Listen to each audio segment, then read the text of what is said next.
I'm Hannah Mitchell, 27, and for years I've been the devoted aunt to my sister's 4 children. I love those kids like they're my own, but that's the problem, they've practically become mine. When my sister Amber announced her 5th pregnancy at Sunday dinner, something inside me finally snapped. The familiar weight of impending responsibility crushed my chest as I realized I couldn't do this anymore. I postponed my life for a decade while Amber pursued hers. With trembling hands and a racing heart, I made a decision that would change everything. Before I tell you what happened when I finally stood up for myself, let me know where you're watching from in the comments below. Don't forget to like and subscribe if you want to hear more stories about setting boundaries with family. Growing up, Amber and I were inseparable despite our 5-year age gap. She was the vibrant, outgoing older sister who let me tag along to high school parties and taught me how to apply makeup. I was the responsible one who covered for her when she broke curfew and helped her study for tests she'd procrastinated on. We balanced each other perfectly, until our parents' divorce when I was 14 and Amber was 19. The divorce hit our family like a wrecking ball. Dad moved 3 states away with his new girlfriend, while Mom threw herself into work to keep our childhood home from foreclosure. Amber dropped out of community college, partied harder, and I retreated into schoolwork and responsibilities. We processed the family fracture differently, but somehow it brought us closer. I became Amber's confidant, and she became my protector. When Amber got pregnant at 22 with Jason, it initially brought our splintered family back together. Mom was thrilled to become a grandmother, and even Dad called regularly for updates. I had just started community college with dreams of becoming a nurse, but when Amber struggled with postpartum depression, I didn't hesitate to put my education on pause to help. It's just for a semester, I told myself as I moved into Amber's tiny apartment to help with night feedings and diaper changes. 1 semester turned into a year. By then, I was so attached to Jason that going back to school full-time seemed impossible. I switched to part-time classes and took a job at a local daycare where I could bring Jason with me. Amber returned to waitressing, grateful for my help but increasingly comfortable with me handling the parenting responsibilities. "You're so much better with him than I am," she'd say, kissing me on the cheek before heading out for a shift that somehow always extended to drinks with coworkers. Amber has always been magnetic, she lights up rooms with her laugh and makes friends effortlessly. She's beautiful in that approachable way that draws people in, with our mother's auburn hair and a splash of freckles across her nose. Men have always flocked to her, and she falls in love easily and intensely. Each relationship starts with passionate declarations of forever, then inevitably crashes in dramatic fashion. When Jason was 2, Amber met Brian, a charming bartender at her restaurant. Within months, she was pregnant with Lily. This time, she promised things would be different. "We're going to be a real family now," she told me, eyes bright with certainty. "Brian's different. You'll be able to focus on school again." Brian lasted until Lily was 6 months old before declaring he wasn't ready for the dad life and moving to Chicago for a band opportunity. Once again, I stepped in, now juggling 2 toddlers while working and taking 1 class per semester. My nursing dream faded with each passing year. The twins, Emma and Ethan, came 3 years later. The result of what Amber called a whirlwind romance with a visiting business consultant. He transferred overseas before they were even born, sending occasional checks that barely covered diapers for 1 baby, let alone 2. "I don't know what I'd do without you, Hannah," Amber would say, genuinely tearful as she watched me manage bath time for all 4 children. "You're an angel. The kids are so lucky to have you." And I did love those children fiercely. Jason with his thoughtful nature and talent for drawing. Lily with her wild curls and contagious giggle. The twins with their secret language and opposite personalities, Emma bold and demanding, Ethan quiet and observant.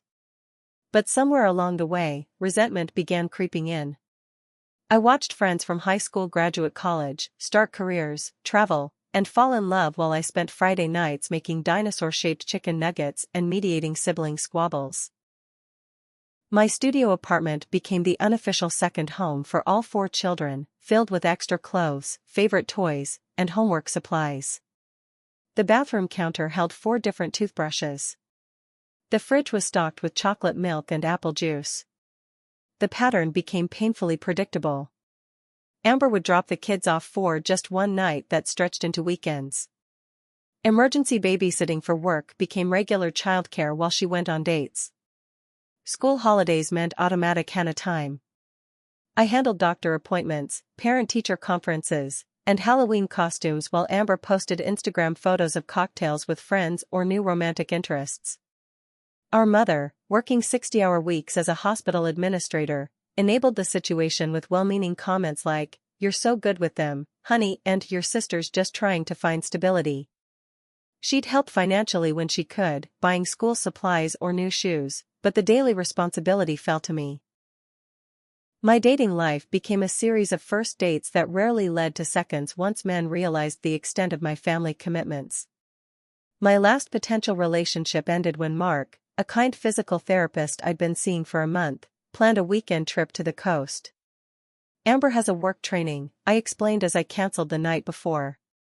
It wasn't until I heard his resigned sigh that I realized Amber's emergency work training coincided with a music festival she'd mentioned wanting to attend. Financially, I was drowning. My daycare job barely covered my rent, and I spent nearly every spare dollar on the kids, contributing to after-school activities, buying clothes they outgrew constantly, covering urgent dental work when Lily needed a tooth pulled. Meanwhile, Amber somehow afforded highlights every 6 weeks and a closet full of boutique dresses. When Jason turned 8, I realized I'd spent a decade of my life raising my sister's children. The realization hit during his birthday party, which I'd planned, baked for, and hosted at my apartment. As I watched Amber arrive late, take a few photos for social media, then spend the afternoon texting while I served cake and supervised games, something inside me ached. I was 25 years old and had nothing to show for it except a half-finished associate's degree and the title of World's Greatest Aunt scrawled on homemade cards. But I stayed silent. Those children were my world, and I feared what would happen to them if I stepped back. And truthfully, I feared losing my identity as their caretaker. Who was Hannah Mitchell without the children she raised? I didn't know anymore, and that realization terrified me. Sunday dinners at Mom's house were our unbreakable family tradition. No matter what chaos swirled through our lives during the week, we gathered around Mom's oak dining table every Sunday at 5, the one constant in our often tumultuous family life. That particular Sunday seemed ordinary at first. The kids were unusually well-behaved, Jason helping Mom set the table, Lily coloring quietly, and the twins playing some elaborate game involving stuffed animals and whispered conspiracies. Amber arrived 20 minutes late as usual, but with an unusual glow about her. "Sorry I'm late," she announced, kissing Mom's cheek. Traffic was terrible. She was wearing a new dress I hadn't seen before, her hair freshly styled. Throughout dinner, Amber seemed distracted, checking her phone and smiling secretly. As Mom served her homemade apple cobbler for dessert, Amber clinked her water glass with a spoon. "I have an announcement," she said, her voice lifting with excitement. "Daniel and I are expecting." Daniel. Her newest boyfriend, a real estate agent she'd been dating for all of 4 months. The one she'd described as finally a mature adult unlike her previous partners. Mom gasped, then broke into a tentative smile. "Oh my. That's wonderful news, honey." The children had mixed reactions. Jason, old enough to understand the implications, looked immediately toward me with concerned eyes. Lily clapped excitedly about a new baby to dress up. The twins, too young to fully grasp the news, simply demanded to know if it would be a boy or girl. I felt the blood drain from my face. Just that morning, I'd been reviewing an email about a potential job opportunity, assistant director at a new daycare center opening across town. Better pay, benefits, and actual career advancement potential. The catch? It would require occasional weekend training sessions and some evening hours for parent events. "Hannah?" Amber's voice broke through my spiral. "Aren't you going to congratulate me?" I forced my lips into what must have been a grimace rather than a smile. "Congratulations," I managed, the word tasting bitter. Mom, perhaps sensing my distress, quickly jumped in with questions about due dates and doctor's appointments. As everyone chattered excitedly, I excused myself to the kitchen, gripping the counter edge as nausea swept through me. A moment later, Amber breezed in, rummaging through the fridge for more sparkling cider. "Isn't it exciting?" she gushed, seemingly oblivious to my state. "Daniel is thrilled." "Well, a little overwhelmed, but thrilled." I nodded mutely. "The doctor says the first trimester is really important for rest," she continued, lowering her voice. "I'm thinking I'll need you to take the kids more regularly for a while. Especially on weekends so I can sleep. This pregnancy is already so much harder than the others." The casual way she said it, the absolute assumption that of course I would rearrange my life yet again, made something twist painfully in my chest. I'll need to check my schedule," I said, surprising both of us. Amber's eyebrows lifted momentarily before she waved dismissively. "Whatever, we'll figure it out." "You always do." She patted my arm and returned to the dining room with her victory glass of cider, leaving me alone with my racing thoughts. The rest of dinner passed in a blur. I mechanically helped clean up, loaded the kids into my car since I'd driven them to Mom's, and headed home. The children sensed my mood and remained unusually quiet during the drive, even the typically chatty Lily. After getting them settled with baths and bedtime stories, I sat on my small balcony, staring blankly at the apartment complex parking lot. My phone buzzed repeatedly with excited texts from Amber. "Thinking Blue Nursery this time. Can you watch the kids next Saturday? First prenatal appointment. Daniel might move in soon. Need your help organizing to make space." Each message felt like another brick added to a wall closing in around me. I silenced my phone and tried to breathe through the panic tightening my chest. That night, I lay awake until 3 a.m., listening to the soft breathing of the twins who had insisted on a sleepover in my bed. My mind raced through impossible calculations. How could I manage 5 children while working full-time? Where would everyone sleep when they stayed over? How could I afford more food, more clothes, more everything? For the first time, I seriously contemplated saying no. The thought was both terrifying and strangely liberating. What would happen if I simply refused? Would Amber step up? Would Mom intervene? Would the children suffer? The questions chased each other in endless circles until dawn broke. By morning, exhausted and red-eyed, I had reached no conclusions except one: something had to change. I couldn't continue as I had been, not with a 5th child on the way. I just had no idea how to break the news to a family who had come to see my sacrifice as normal, expected, and endless. The week following Amber's announcement was one of the most difficult of my life. I moved through my days in a fog of anxiety, going through the motions at work while my mind churned with resentment and panic. Twice I locked myself in the daycare bathroom to cry silently during my break. The irony wasn't lost on me, hiding to weep in a place surrounded by children, overwhelmed by the prospect of caring for even more children in my limited free time. By Thursday, my best friend Rachel noticed something was wrong. We'd been friends since high school, though our lives had taken dramatically different paths. While I put my dreams on hold for Amber's children, Rachel had completed her degree, started her own graphic design business, and recently got engaged. Despite our different circumstances, she remained loyal, though we saw each other less frequently than we'd like. "You look like hell," she said bluntly when we met for coffee. "What's going on?" When I told her about Amber's pregnancy, Rachel's expression darkened. "Absolutely not," she said firmly. "Hannah, you can't do this again. You've already given up a decade of your life." "They're my nieces and nephews," I protested weakly. "I love them." "Loving them doesn't mean raising them," Rachel countered. "Where is Amber in all this? Where's your mom? These aren't your children, Hannah." Her words stung because they exposed the truth I'd been avoiding. I burst into tears right there in the coffee shop, surprising both of us with the force of my emotion.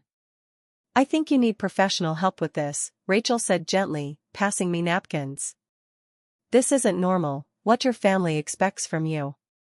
It's not healthy." That afternoon, I called a therapist Rachel recommended.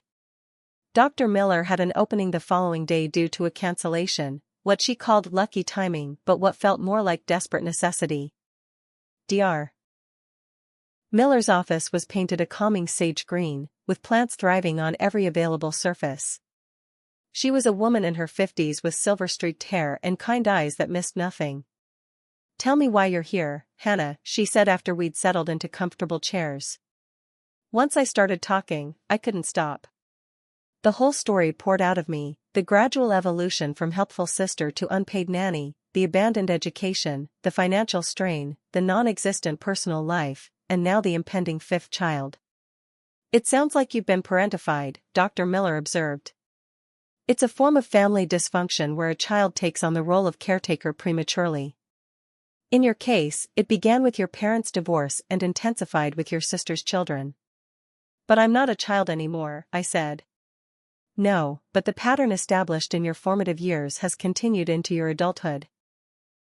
You've been conditioned to believe your needs come last, and your sister has been conditioned to expect your sacrifice." As we talked, Dr. Miller helped me identify critical moments where boundaries should have been established, moments I'd buried under justifications of family duty. There was the job interview I'd missed 3 years ago because Amber had dropped the twins off unexpectedly, claiming a migraine that didn't prevent her from posting social media photos at a wine bar that same evening. There was the $2,000 from my savings account spent on school supplies, winter coats, and Lily's dental work the same month Amber somehow afforded a designer purse she'd been coveting. There was Mark, the physical therapist who'd planned our coastal weekend with thoughtful details including tickets to a sea glass exhibition I'd mentioned wanting to see. I'd cancelled last minute when Amber claimed a mandatory work training, only to see her festival photos appear online throughout the weekend. As I recounted these memories, the resentment I'd suppressed for years bubbled to the surface. "I've given up everything," I whispered, the realization hitting me fully. "My education, my career, my relationships, my finances, all of it." "And how do you feel about that?" Dr. Miller asked. "Angry," I admitted, the word feeling dangerous but true. "I'm so angry I can barely breathe sometimes." That first therapy session opened floodgates. I spent the weekend researching concepts Dr. Miller had mentioned: parentification, codependency, enabling behaviors, and caretaker burnout. Each article and resource felt like it was written specifically about my situation. Meanwhile, Amber's demands increased rather than diminished. She dropped the kids off unannounced on Friday evening, claiming pregnancy fatigue. She called at midnight because she was craving ice cream and wondered if I would drive to the 24-hour convenience store. She texted hourly updates about her pregnancy symptoms, followed by requests ranging from reasonable, picking up Lily's forgotten homework from her apartment, to ridiculous, researching which cheese was safest during pregnancy because she was too nauseous to look at food websites. By Sunday evening, when I returned the children to her apartment, I felt physically ill from stress. Every surface of my small apartment was covered with evidence of their constant presence: Jason's half-finished Lego projects, Lily's hair accessories, the twins' matching stuffed dragons. Opening my closet revealed more of their clothing than my own. My refrigerator contained nothing but child-friendly foods. My bathroom cabinet was stocked with children's pain relievers and Band-Aids featuring cartoon characters. It wasn't just my physical space that had been colonized. My entire identity had been subsumed by my role as aunt/surrogate mother. When was the last time I'd done something solely for myself? I couldn't remember. The breaking point came Sunday night when I was cleaning up after the children had gone home. Emptying my overflowing trash can, I discovered a crumpled letter I didn't recognize. Smoothing it out, I realized it was the job opportunity email I'd received the previous week, the assistant director position that had excited me so much before Amber's announcement. Lily must have accidentally thrown it away while cleaning up her art supplies. At the bottom, in bold red letters, was the application deadline: yesterday. I sank to my kitchen floor, clutching the wrinkled paper, and sobbed until my throat was raw and my eyes burned. This was my life now, opportunities literally thrown away because I was too busy raising someone else's children to pursue my own path. Something had to change, and it had to change immediately. Before I lost not just my chance at this job, but any chance at a life of my own. After another sleepless night, I called in sick to work on Monday, something I rarely did even when genuinely ill. I spent the morning in another emergency therapy session with Dr. Miller, working through exactly what I needed to say to Amber and how to say it. Remember, Dr. Miller advised as our session ended, this isn't about abandoning the children or even punishing your sister. This is about establishing healthy boundaries that will ultimately benefit everyone involved. I nodded, though my stomach churned with anxiety. After leaving her office, I texted Amber. Can we meet for coffee tomorrow morning after you drop the kids at school? Need to talk about something important. Her reply came quickly, sure. Pregnancy craving for those muffins at Cornerstone Cafe anyway. 9:30? I spent the rest of the day and another restless night rehearsing what I would say, trying to anticipate Amber's reactions and prepare my responses. By morning, I felt simultaneously exhausted and wired with nervous energy. Cornerstone Cafe was bustling with its usual weekday morning crowd when I arrived, remote workers at laptops, mothers with toddlers grabbing quick coffees, business people in suits collecting to-go orders. I secured a table in the corner, hoping for some privacy for what would inevitably be a difficult conversation. Amber arrived 15 minutes late, looking surprisingly well for someone who had been complaining of severe morning sickness. Her pregnancy wasn't showing yet, but she rested her hand protectively over her stomach as she sat down, a gesture I'd seen her perfect through 4 previous pregnancies. Sorry I'm late, she said, not sounding particularly sorry. Ethan couldn't find his favorite dinosaur shirt, and you know how he gets. I did know. I was usually the one handling those morning meltdowns. I ordered you a decaf vanilla latte, I said, pushing the cup toward her. And one of those blueberry muffins you like. You're the best, Amber smiled, breaking off a piece of muffin. So what's up? You seemed serious in your text. I took a deep breath, mentally reviewing the opening I'd practiced with Dr. Miller. Amber, I need to talk to you about the kids and your pregnancy, I began, my voice steadier than I felt. I've done a lot of thinking since your announcement, and I need to make some changes in my role as their aunt. Amber tilted her head, still chewing her muffin. What do you mean? I mean that I can't continue being their primary caretaker. I love them, but I put my entire life on hold for 10 years. I can't do it anymore, especially not with a 5th child on the way. Amber's expression shifted from confusion to disbelief. What are you talking about? You're not their primary caretaker. I'm their mother. The casual dismissal of my decade of sacrifice made my carefully rehearsed speech evaporate. Amber, I've had the kids more nights than you have for the past 3 years. I handle doctor appointments, school conferences, homework help. I pay for clothes, activities, school supplies. I'm the emergency contact on all their forms. That's not fair, she protested, though weakly. I work. I provide for them. And I don't? I work full-time plus all the unpaid hours caring for your children. When was the last time you spent a full weekend with all 4 kids, no help from me or Mom? Amber's eyes darted away, confirming what we both knew, she couldn't remember because it had never happened. Look, she said, leaning forward, I know I rely on you a lot. But that's what family does. Remember how we promised to always be there for each other after Dad left? You're so good with them, Hannah. They adore you. I adore them too, I said, fighting to keep my voice steady. But loving them doesn't mean I should sacrifice my entire future. I'm 27, Amber. I have no degree, no career path, no savings, no relationship, nothing of my own because everything I have goes to you and the kids. So what, now that I'm pregnant again, you're just going to abandon us? Her eyes filled with tears, the quick, tactical tears I'd seen her deploy countless times. I can't do this alone, Hannah. This pregnancy is so much harder than the others. I'm sick all the time, I'm so tired. You're not alone, I interrupted. You have Daniel. You have Mom. You have friends. And you'll still have me, just not as a co-parent. As an aunt.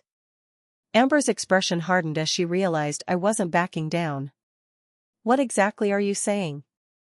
I'm saying I won't be your unpaid nanny anymore. I won't take the kids every weekend so you can rest or date or whatever else. I won't be your emergency childcare with no notice. I'm going to focus on my own life, finishing my degree, pursuing my career, maybe even dating. The tears vanished as quickly as they'd appeared, replaced by anger. So after all these years of being a second mother to them, you're just going to what, stop showing up? Do you have any idea how much that will hurt them? The guilt arrow struck precisely where she'd aimed it, but I held firm. I'm not cutting them out of my life. I'm just establishing boundaries about when and how I'll be involved. Boundaries? She scoffed. They're children, Hannah. They don't understand boundaries. They understand abandonment. I'm not abandoning them, I insisted, though my voice wavered. I'm still their aunt. I'll still see them regularly, just on my terms, not whenever it's convenient for you to drop them off. Amber's voice rose, drawing glances from nearby tables. My terms? You think this is about convenience? I'm trying to survive as a single mother. You chose to have 4 children with 3 different men, none of whom stuck around, I shot back, immediately regretting the harshness but unable to stop. And now you're having a 5th with a guy you've known for months. Those were your choices, Amber, not mine. I've been cleaning up after your choices for a decade. Her face flushed with anger. So that's what you think of me? That I'm some irresponsible slut who traps men with babies? That's not what I said. It's exactly what you meant. Amber stood up, gathering her purse. You know what? Fine. If being an aunt to my children is such a burden, then don't bother. Either you help us or you're not part of this family. The ultimatum hung in the air between us. Part of me wanted to backpedal, to apologize and preserve the peace as I'd always done. But the larger part, the part that had been silenced for too long, held firm. That's not a fair choice, and you know it, I said quietly. Life isn't fair, Amber snapped, then stormed toward the exit, leaving her half-eaten muffin and cooling latte behind. As the cafe door slammed behind her, the emotional dam I'd been maintaining broke. Tears streamed down my face as I sat alone at the table, aware of curious and sympathetic glances from other patrons. A barista approached cautiously, setting a glass of water and a stack of napkins beside me. Rough conversation? She asked kindly. I nodded, unable to speak through the tightness in my throat. Take your time, she said. We've all been there. But they hadn't. They couldn't possibly understand the complicated tangle of love, duty, resentment, and guilt consuming me. I'd stood my ground for the first time in my adult life, and instead of feeling liberated, I felt like I was drowning.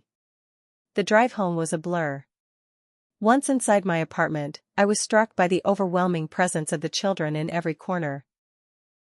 From the artwork on my refrigerator to the small shoes lined up by the door.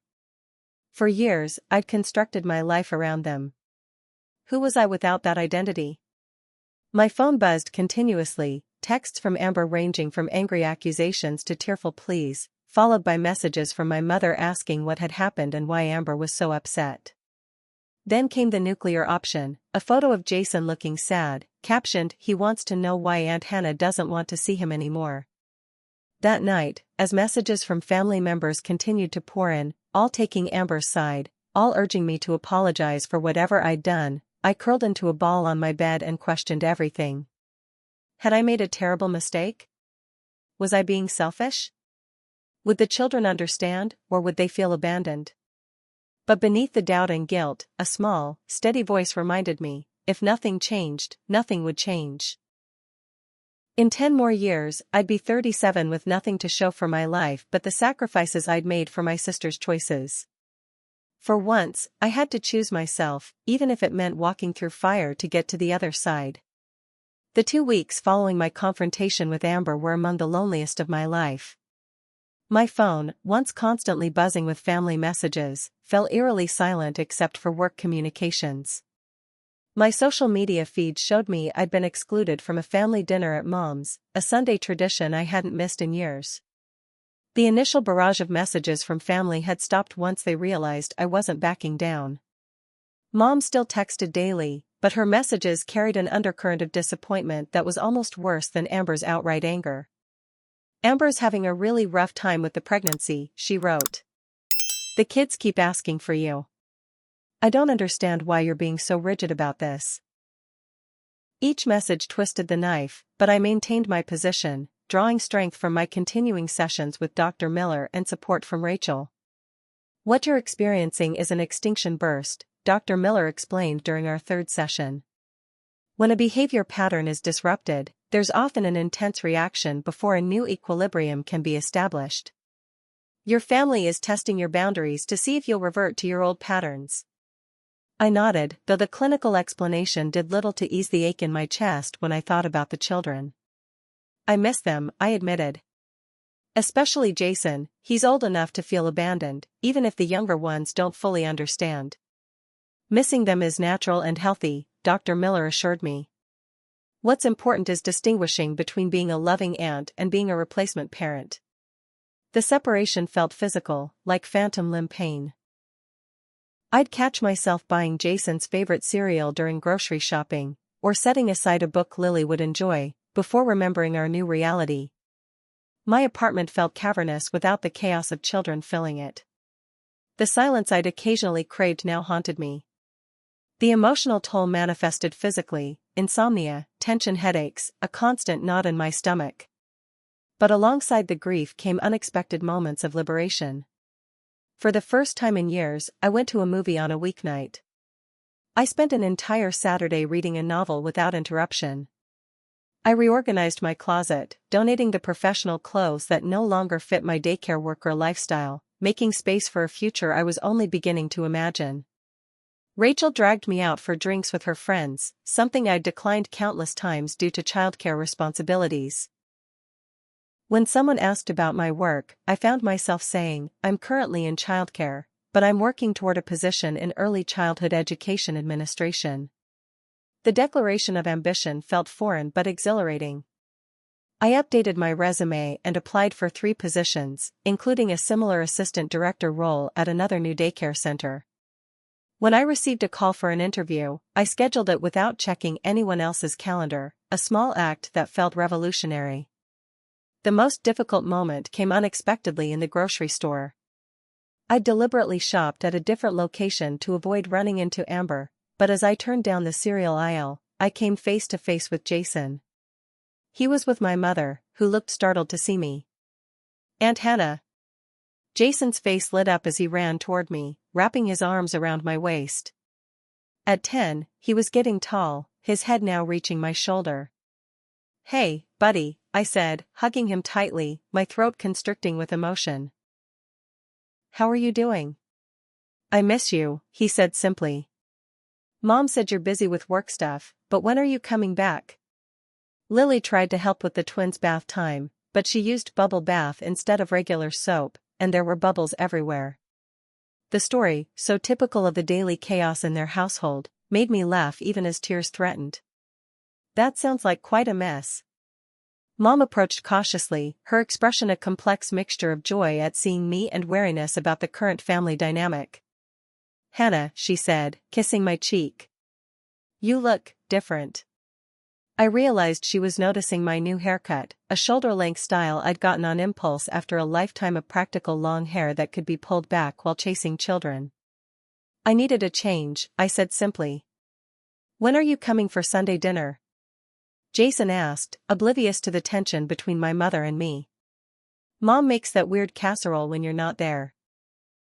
The one with the crunchy stuff on top that nobody likes." "I'm not sure about this Sunday," I said carefully, avoiding my mother's gaze. "But maybe soon." "Your sister would really appreciate some help," Mom interjected quietly. "Morning sickness has been terrible. The kids are struggling without their routine with you." The familiar pull of guilt tightened around my heart, but I reminded myself of my therapy discussions. "I'm sorry to hear that," I said neutrally.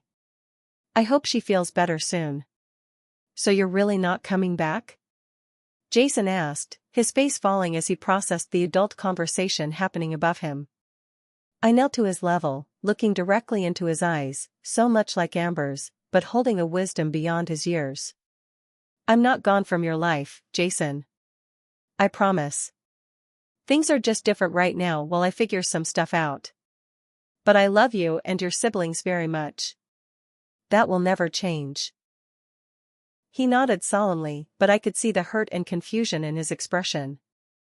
As they continued their shopping, I abandoned my half-filled cart and fled to my car where I broke down in tears. That night, scrolling mindlessly through social media to distract myself, I saw photos from a family birthday celebration for my aunt, another event I hadn't been invited to. The children were there, Amber beaming beside them, her hand resting on her still flat stomach. The caption read, "Family is everything. #blessed." The calculated exclusion stung, but not as much as seeing the children dressed in mismatched outfits, Lily's hair unbrushed, and Emma wearing a shirt I knew she hated because it itched. Small details that highlighted my absence from their daily care. As I was about to close the app, my phone rang with an unknown number. Hannah? It's Aunt Paula.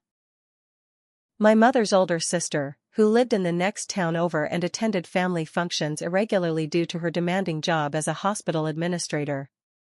I heard about what's happening with you and Amber, she said without preamble. I wanted you to know that not everyone thinks you're wrong. Her words released something tight in my chest. You don't? Honey, I've watched you raise those kids for years while Amber played mom when it was convenient. What you're doing isn't easy, but it's necessary, for them and for you. We talked for nearly an hour, her perspective as an outside observer validating feelings I'd been questioning. When we hung up, I felt stronger in my resolve, though the path forward remained unclear. The next day, I received a text from Amber, the first direct communication since our coffee shop confrontation. The twins keep crying for you at bedtime. I can't handle this alone. Please just come over and help. For them, not for me. It was the hardest text to resist. I typed and deleted multiple responses before settling on. I love them and miss them too. But I meant what I said about needing to establish boundaries. I'm happy to schedule a time to see them this weekend in the park or another public place. Her response was swift and cutting, don't bother. Either be there for them properly or don't confuse them by showing up occasionally when it suits your schedule. The irony of her accusation, after years of her dropping off and picking up the children based entirely on her own convenience, wasn't lost on me. But engaging would only escalate the conflict, so I left the message unanswered, adding another layer to the wall growing between us. Instead, I spent the evening transforming my apartment.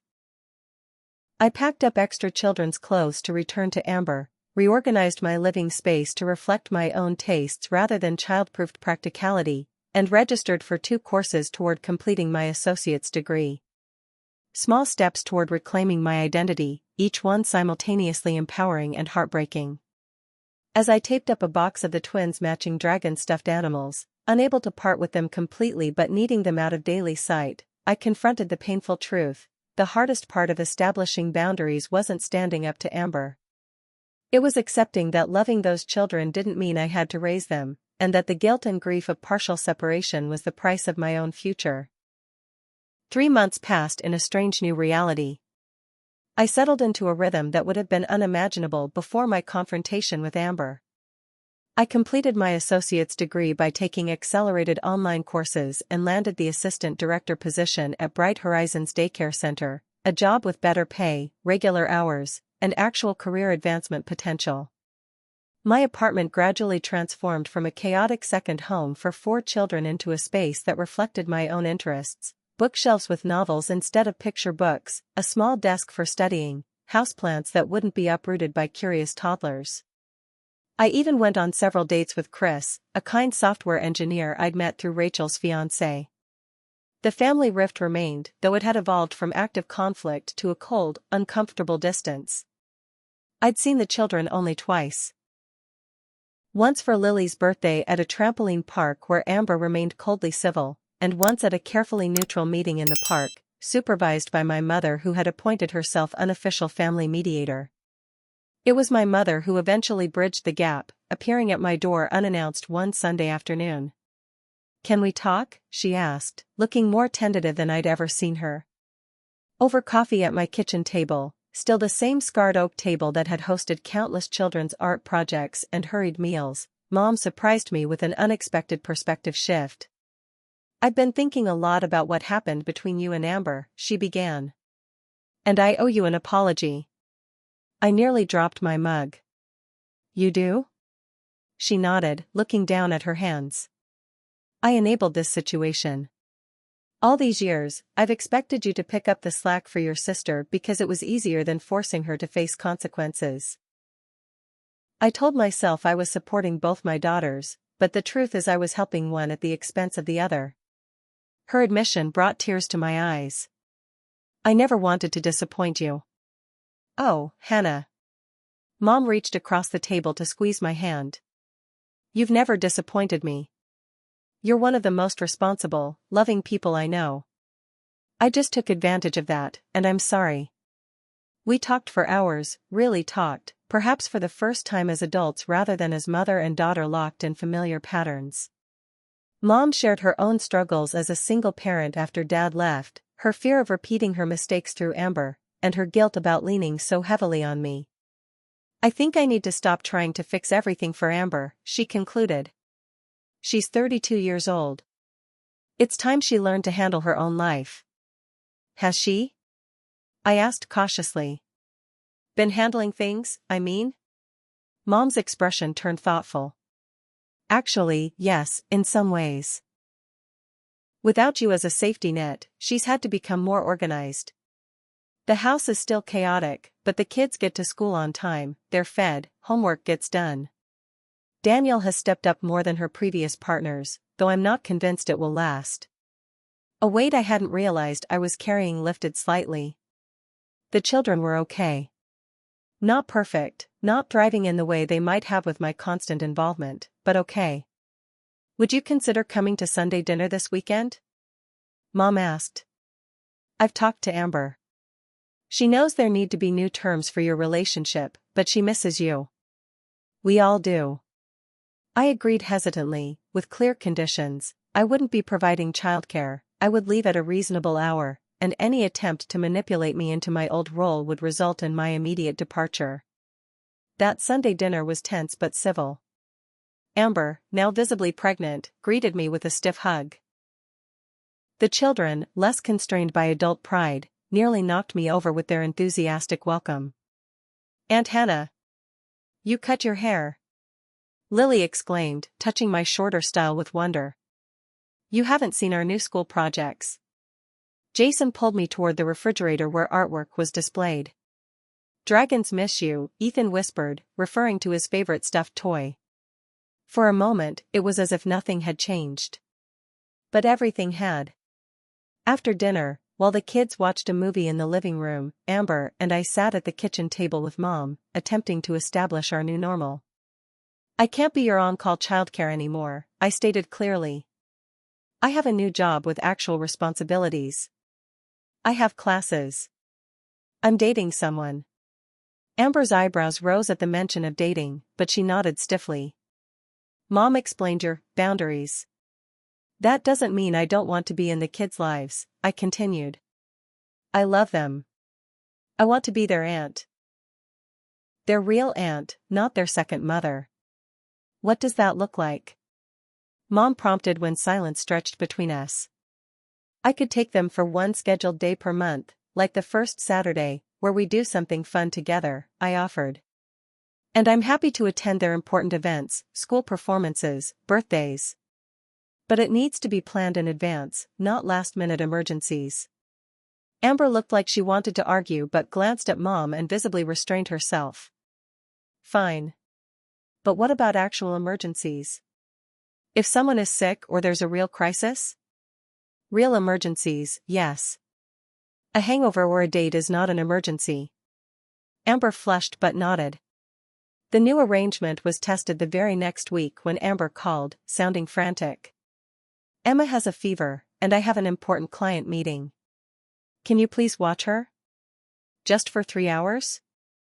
The old Hannah would have immediately agreed. The new Hannah paused and assessed. Is she sick enough for the doctor? Because I can meet you there if she needs medical attention. No, just a mild fever. She needs rest and someone to watch movies with her. Then I'm sorry, but I can't. I have a staff meeting I can't miss. Can you call Mom or reschedule your meeting? Amber's frustrated sigh was audible, but remarkably, she didn't push. Fine. I'll figure something out. Later, I learned she'd rescheduled her meeting, something the old Amber would never have considered when Hannah was available as a backup. It was a small victory, but significant. Over the following months, our new relationship slowly stabilized. I kept my scheduled days with the children sacred, planning special outings they looked forward to. I attended Jason's school play and Lily's dance recital. I sent thoughtful gifts for the twins' birthday but didn't organize the party as I would have in the past. When Amber went into labor 2 weeks early, I did step in to care for the children. A genuine emergency that I was happy to help with. Baby Noah was born healthy, and I visited in the hospital, holding my newest nephew with love but without the weight of impending responsibility. He's beautiful, I told Amber sincerely. Thanks, she said, looking exhausted but content. Then, unexpectedly, and thanks for taking the kids. I know you didn't have to. It was the closest thing to acknowledgement I'd received, and I accepted it with a nod. In a surprisingly thoughtful gesture, I gave Amber a gift basket after Noah's birth that included not only baby items but also information about a local mother support group and a gift certificate for a parenting class series offered through the community center. What's this? She asked, holding up the parenting class brochure. Something I wish I'd had when I was helping with Jason, I said carefully. It's supposed to be really good for managing multiple children and reducing stress. Instead of the defensive reaction I expected, Amber set it aside with a thoughtful expression. 2 weeks later, I was shocked when she mentioned attending the first session. It was actually pretty helpful, she admitted during a brief conversation when I dropped off Jason after our monthly outing. They talked about delegation versus dumping, and how to create structure kids can depend on. The change in Amber was subtle but real. Whether motivated by necessity without me as a backup or genuine growth, she began showing glimmers of the responsible parent she could have been all along. Daniel remained in the picture, more involved than any of her previous partners, attending school events and handling bedtimes. Family members who had initially seen me as the villain in the family drama gradually changed their perspective as they witnessed both Amber's increased capability and my continued involvement on new terms.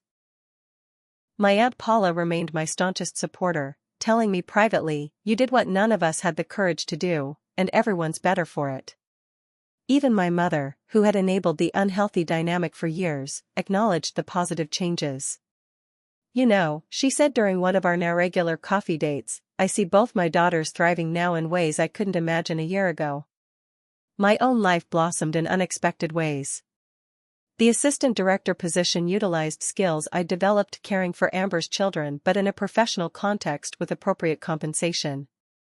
My relationship with Chris deepened, though I took it slowly, still healing from years of putting my personal life last.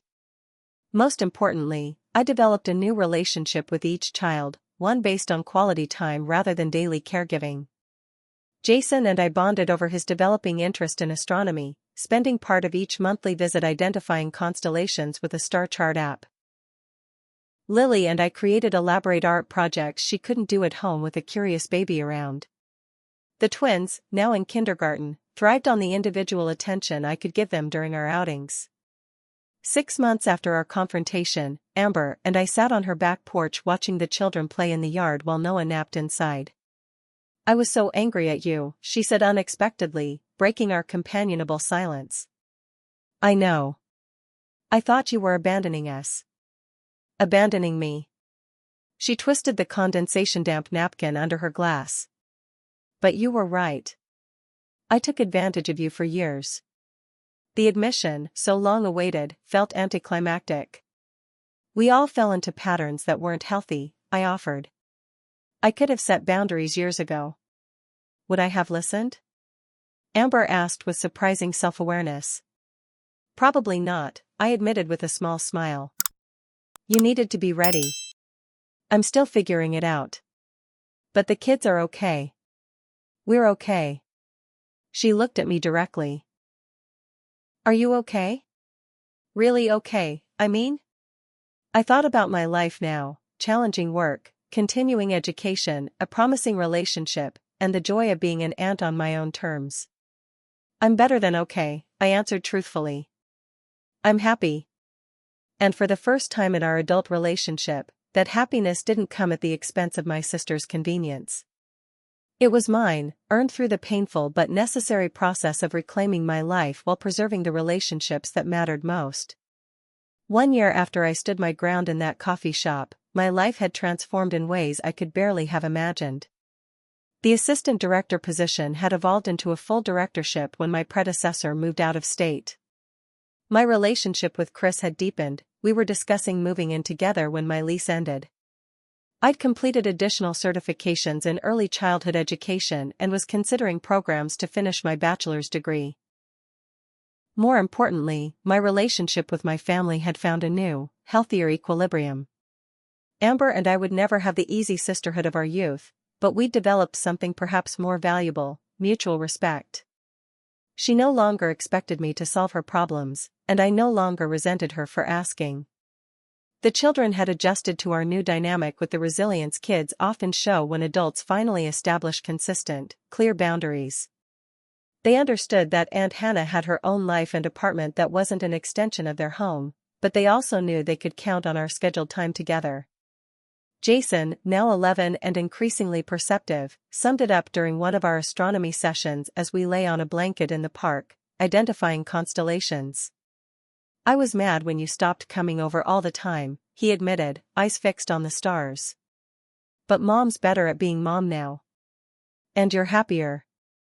How can you tell I'm happier? I asked, touched by his observation. You laugh more. And you don't look tired all the time. He turned to face me. Also, you have a boyfriend now, which is gross, but probably good. I laughed, ruffling his hair. Very gross. But yes, probably good. The most surprising development had been Amber's growth. Necessity had forced her to develop organizational skills and patience she'd previously outsourced to me. The parenting classes I'd gifted her had genuinely helped, as had the mother support group she'd joined after Noah's birth. Daniel had proposed, and while I remained cautiously optimistic about their relationship, he'd shown more staying power than her previous partners. During a rare sisters-only lunch, now a monthly tradition, Amber made an admission that stunned me. You know, as much as I hated you for it at the time, you setting boundaries was the best thing that could have happened to me and the kids. I nearly choked on my water. Really? She nodded, unusually reflective. I never had to grow up because you were always there cleaning up my messes. When you stopped, I had no choice. She twisted her engagement ring thoughtfully. The first few months were a disaster. I was constantly late, the house was chaos, I forgot school forms and appointments. But then I realized, this is what you'd been handling all along, on top of your own life. It was a lot, I acknowledged. Too much, Amber corrected. Way too much to expect from anyone, especially my little sister. She reached across the table to squeeze my hand. Thank you for loving my kids enough to force me to be a better mother to them. The journey hadn't been smooth or easy. There had been setbacks, moments when Amber fell into old patterns, times I felt the pull of guilt when one of the children was struggling, Sunday dinners that ended in tension when boundaries were tested. But with each challenge navigated, our new family dynamic strengthened. Mom, too, had found a healthier role, supporting both her daughters without enabling dysfunction. She'd started dating again, a kind widower from her church, and seemed to be rediscovering her own identity beyond motherhood and work. The most valuable lesson I'd learned was that true love, for the children, for Amber, and crucially, for myself, required honesty and boundaries. The enabling behavior I'd justified as kindness had actually prevented growth for everyone involved. By continuing to rescue Amber, I'd participated in keeping her dependent and irresponsible. By sacrificing my needs entirely, I'd taught the children that some people's boundaries matter while others don't. Standing firm through the painful transition had ultimately benefited everyone. Amber had developed capability and maturity she'd never known she possessed. The children had gained a mother who stepped up rather than aside, plus an aunt who was fully present during their time together rather than exhausted and resentful. Mom had been freed from constant crisis management to enjoy her own life. And I had reclaimed my future while preserving the relationships that mattered most. One evening, as Chris and I prepared dinner in my apartment, now truly my space, though photos of my nieces and nephews still held places of honor, he asked what I considered the turning point in my relationship with Amber. It wasn't one moment, I reflected, thinking back over the year. It was consistently showing her that my boundaries were real, but my love was too. That I wasn't abandoning the kids, just changing how I showed up for them. Actions proved what words couldn't. The old guilt occasionally resurfaced, particularly when one of the children was struggling with something I might have helped with in the past. But I'd learned to recognize the difference between healthy concern and the unhealthy pattern of placing others' needs above my own existence. The funny thing is, I told Chris, by stepping back, I think I've actually become a better influence in their lives. Before, I was teaching them that love means sacrificing yourself completely. Now I'm showing them that healthy relationships include boundaries and self-respect. As I look toward the future now, I see possibilities that would have remained forever closed had I continued down my previous path. The children will always be a treasured part of my life, but I'm no longer defined solely by my role in theirs. I've discovered that loving them well means showing them what a healthy, balanced adult life looks like, something they need to see as much as they need homework help or someone to cheer at their soccer games. If you're struggling with unhealthy family dynamics or boundaries that have been crossed for too long, I hope my story offers some encouragement. Change is painful, messy, and never follows a straight line, but the freedom on the other side is worth every difficult conversation and tears shed along the way. Have you ever had to set difficult boundaries with family members you love? How did you balance your own needs with your care for them? I'd love to hear your experiences in the comments below. And if this story resonated with you, please like, subscribe, and share it with someone who might need permission to prioritize their own well-being. Thank you for listening, and remember, sometimes the most loving thing you can do for others is to love yourself first.